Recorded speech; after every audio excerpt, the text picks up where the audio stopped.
محمد وعلى آله وصحبه أجمعين. ازيكم يا بنات؟ عاملين ايه؟ يا رب تكونوا بخير وفي أحسن حال.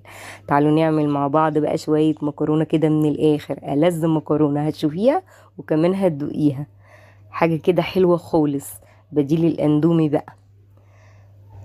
بصوا جميلة ازاي. تعالوا نشوف مكوناتها. معايا كده مكرونة، كوباية من المكرونة، معايا كمان واحدة طماطم كده، كام واحدة كده، 2 3. معايا فلفل رومي، ومعايا بصلاية متوسطة، ومرقة وصلصة، ملح وفلفل اسود، وفصين من الثوم، ومعلقتين كده من الزيت.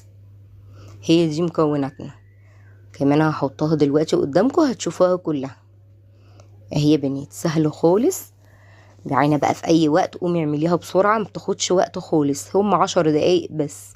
كل حاجة كده مقطعها صغير كده اهو زي ما انتوا شايفين كده. اهي المرقة وفصين من الثوم سلام كده بس ياخدوا الطعم.